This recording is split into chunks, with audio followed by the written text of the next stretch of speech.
नहीं, आपकी पुलिस कुछ नहीं कर रही है। हम पूछते हैं पुरुषोत्तम जी है कहाँ? देखिए, मैंने आपसे अर्ज किया है कि पुरुषोत्तम जी को सत्तार वगैरह से जान का खतरा है, इसलिए उनके प्रोग्राम के बारे में किसी को भी नहीं बताया जाता, यहाँ तक कि मुझे भी। ये लो आ गए। पुरुषोत्तम जी। भवानी तुम? हम यहाँ 3 घंटे से आपका इंतजार कर रही हैं। क्यों, क्या हुआ? वो हमारे यहाँ एक अंधी लड़की रहती थी, गोपी, उसे कुछ गुंडे उठा कर ले गए और पुलिस हमारी शिकायत पर बिल्कुल ध्यान नहीं दे रही है। मंगल, तुम इन लोगों को गाड़ी में बिठाओ, मैं होम मिनिस्टर को फोन करके आता हूँ। जी जाओ। आइए प्लीज। तो अब किस तरह करें? मैं एक ऐसी तरकीब बताता हूँ कि इस मुसीबत से भी मुनाफा होगा। ध्यान से सुनो। ठीक है पुरुषोत्तम जी, समझ गया। ये लो। अच्छा, तो हम चलती हैं। दीदी, एक बात और थी। बोलो। हम यहाँ आज शाम आपका जन्मदिन मना रहे हैं। हमने पुरुषोत्तम जी को भी बुलाया है। अरे यार, तुम भी हद करती हो। हम कोई बच्ची है जो हमारा जन्मदिन मना रही हो? हाँ? मैडम, जब तक आप बच्चों की मां नहीं बनेंगी, बच्ची ही कहलाएंगी। आपको यहाँ किसने बुलाया है? लो, आप भूल गई? पुरुषोत्तम जी का हुक्म है कि अफसर लोग आकर आप ही को रिपोर्ट दें। तो आप लिख कर भेज सकते थे, जैसे औरों ने भेजी है। ये मैडम, मेरी लिखावट तो डॉक्टर की प्रेस्क्रिप्शन की तरह है, जो खुद को समझ नहीं आती। मुख्तसर सी रिपोर्ट है, मुंह ज़बानी सुन लीजिए। सुनाइए। पुरुषोत्तम जी के राज में गाड़ियां टाइम से मतलब 5 मिनट पहले छूट रही हैं और बाबू लोग दफ्तर में टाइम से मतलब 10 मिनट पहले पहुंच रहे हैं। गुंडागर्दी की दुनिया में हर छोटी मछली बड़ी मछली के पेट में पहुंच चुकी है। और हाँ, घूस लेते हुए पकड़े जाने का डर दुगना हो गया है, इसीलिए घूस की रेट चौगनी हो गई है। हर निकम्मा ऑफिसर रिटायर किया जा रहा है और काम का ऑफिसर उसी को समझा जा रहा है जो पुरुषोत्तम जी के लिए पैसे जुटाए। इंस्पेक्टर आशुतोष, आप तो यही समझते हैं ना कि दुनिया का हर इंसान आपकी तरह नाकारा और बेईमान है? अरे नहीं मैडम, नहीं। मैं समझता हूं इस दुनिया में 1 लाख में से फकत 99,999 इंसान बेईमान होते हैं। एक आपके जैसा नादान भी होता है जो हर बेईमान को ईमानदार समझता है। आप अपनी अक्लमंदी समेत फौरन यहां से चले जाइए। भवानी ने इसे शहर में जगह जगह चिपका दिया है और तमाम अखबारों और बड़े बड़े आदमियों के पास भी भिजवा दिया है।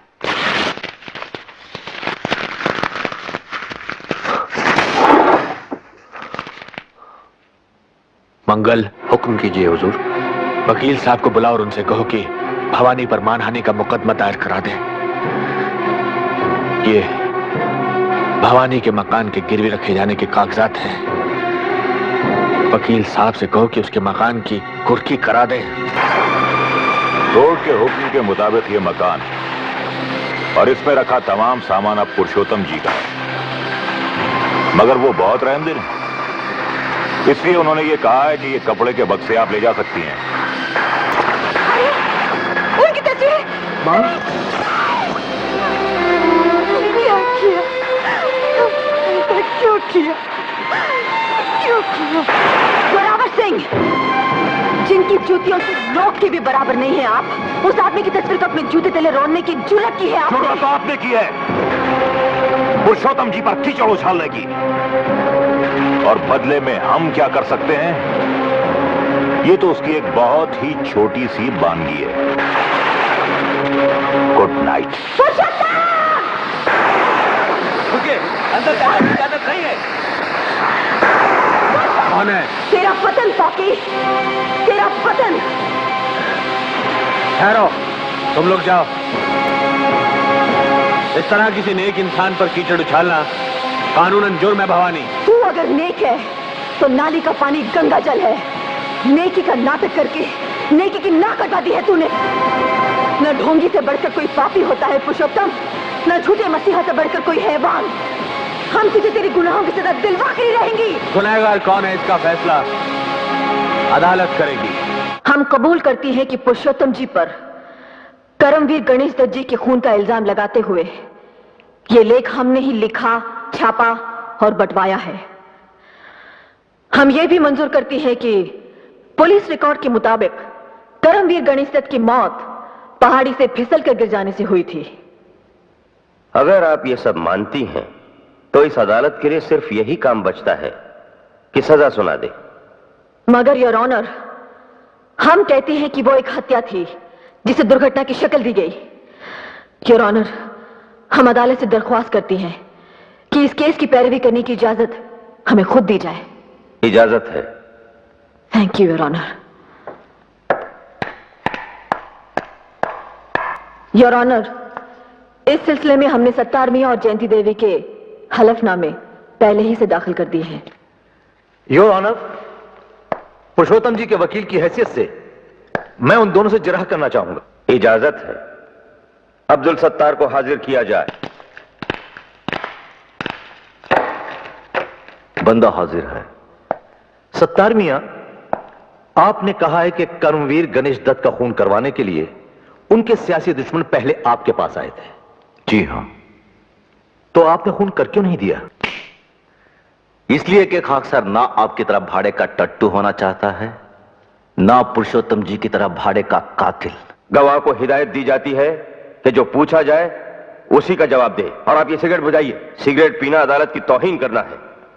यह गवाह अदालत के तकल्लुफों से बखूबी वाकिफ है योर ऑनर। यही वजह है ना इंसाफी देखकर भले ही उसकी रूह तक सुलग उठी हो, सिगरेट नहीं सुलगी है। Order order. आपको खून करने से परहेज क्यों हुआ सत्तार मियां? क्या यह सच नहीं है कि आप पर एक अंधी और अनाथ बच्ची की इज्जत लूटकर उसे जिंदा जला देने के इल्जाम में मुकदमा चल रहा है? मुकदमे में मुलजिम मुझे जरूर बनाया गया है वकील साहब, मगर मुजरिम आपके आका पुरुषोत्तम जी हैं। Objection sustain. अभी तो ऑब्जेक्शन हुआ ही नहीं था योर ऑनर। तो होना चाहिए था। मैं करने ही वाला था। योर ऑनर, सत्तार मियां की गुस्ताखियां ही इस बात की गवाह हैं कि ये पुरुषोत्तम जी से चिड़े हुए हैं, और इसकी वजह यह है कि पुरुषोत्तम जी की पार्टी की भ्रष्टाचार विरोधी सरकार ने इनके खिलाफ बड़े पैमाने पर कानूनी कार्रवाई शुरू की है। पुरुषोत्तम से तो मैं इसलिए शुरू से चिढ़ा हुआ हूं कि उसने हमारे गिरे हुए पेशे को सियासी ढंग से जोड़कर कुछ और भी गिरा दिया है। सत्तार मियां, जरा अदालत को यह बताएं कि इस समय आप पर कितने केस चले हुए हैं, और पहले कब कब किस किस जुर्म में क्या क्या सजा मिल चुकी है। और यह भी सुन लें कि अब आपको सिगरेट पीकर अदालत की तौहीन करने के जुर्म में भी सजा होने वाली है। हुजूर, मैंने लाइटर जलाया है, सिगरेट नहीं। Order order. इन गुस्ताखियों से अदालत तंग आ चुकी है, जिन्हें जल्द खत्म की जाए। योर ऑनर, मुझे इस गुस्ताख गवाह से और कुछ नहीं पूछना है।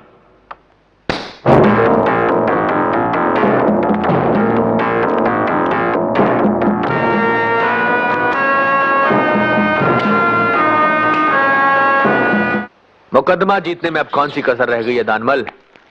बस अब तो मक्कर साहब को हमारे हक में फैसला ही सुनाना बाकी है। मंगल जी हुजूर, रौनक से कहो कि शबाब का इंतजाम करे, और धर्मदास शराब का। जश्न आज रात को ही होगा। हाँ, जश्न तो मनाएंगे ही। पापी लोग पवित्र साबित हो रहे हैं और पवित्र लोग पापी। हम अब भी ये मुकदमा जीत सकते हैं, लेकिन उसके लिए हमें कुछ ठोस सबूत जुटाने होंगे। ठोस सबूत जुटाने के लिए तुम्हें शायद इसकी जरूरत पड़ेगी। जाओ, जाकर उनकी महफिल में बिजलियां गिराओ।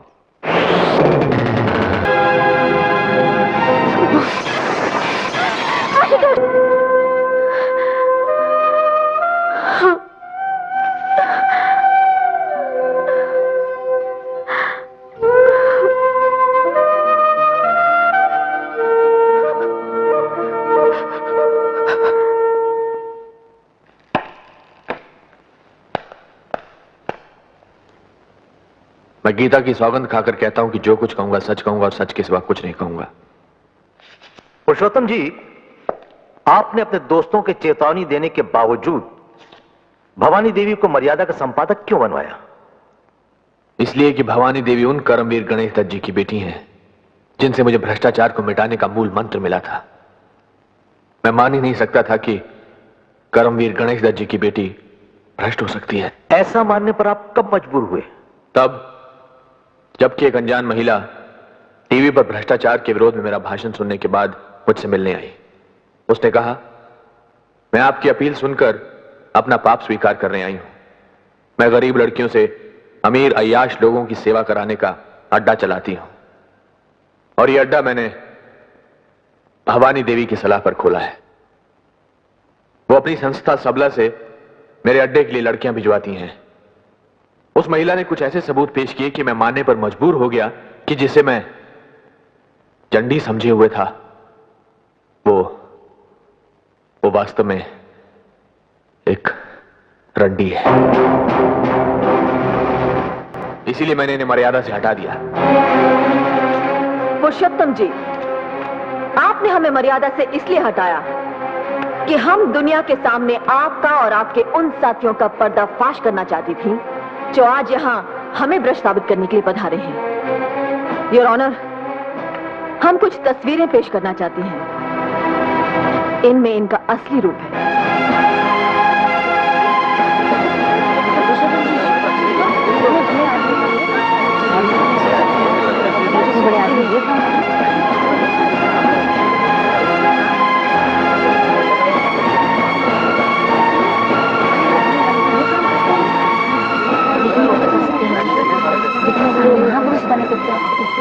ऑर्डर। भवानी देवी, आप अदालत में इस तरह का नाटक नहीं कर सकती। हम नाटक कर नहीं रही हैं, ऑनर। देख रही हैं बहुत देर से। योर ऑनर, मुलजिमा ने मानहानि दर मानहानि करते हुए यहां पुरुषोत्तम जी की जो जाली तस्वीरें बंटवाई हैं, उनके बारे में हम किसी जानकार की गवाही करवाने के लिए वक्त चाहते हैं। और उसी सुनवाई में हम भवानी देवी की बिजनेस पार्टनर दीपाली दास को भी पेश करेंगे। मेरी सारी रौनक चली गई रे, तेरे सेठ रौनक लाल से शादी करने के इंतजार में। नहीं दीदी, ऐसा चिंता क्यों करती हो? उजड़ गई रे तेरी दीदी काजोल, उजड़ गई। लोग कहते हैं उजड़ गई, मगर फिर भी दिल्ली। दिल्ली नहीं रे, ढिल्ली। कौन बोलता ढिल्ली? हमारा दीपाली दीदी पर तो सारा लोग फिदा। तभी तो सेठ ने मुझे रखा है दीपाली दीदी का चौकीदारी करने के लिए। हेलो, दीदी, अभी आता हूं दीदी, मैं अभी आता हूं।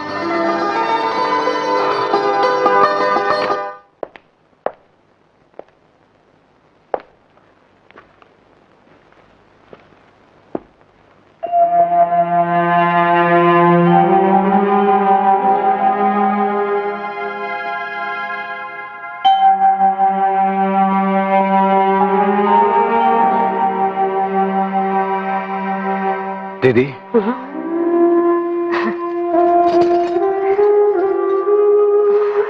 आ गया रे पुलिसमैन। दीदी,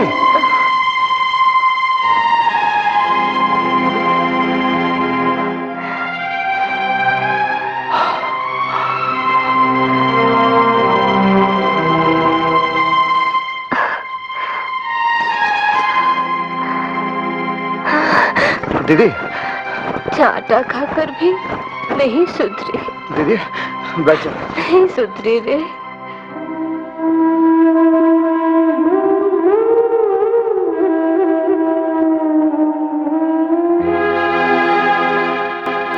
रोज सुबह इस हाथ के आईने में अपनी भूल को, अपनी ढिठाई को देखता रहा हूं दीदी,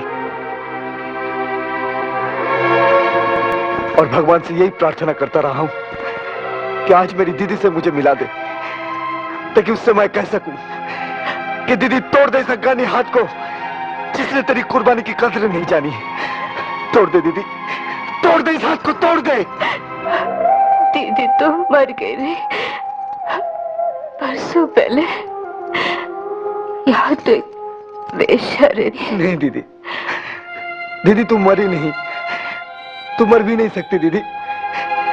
इस ढीठ भाई को क्षमा किए बगैर, उसे उतनी ही सेवा करने का मौका दिए बगैर जितनी तूने उसकी की थी, तू मर नहीं सकती दीदी, तू मर नहीं सकती।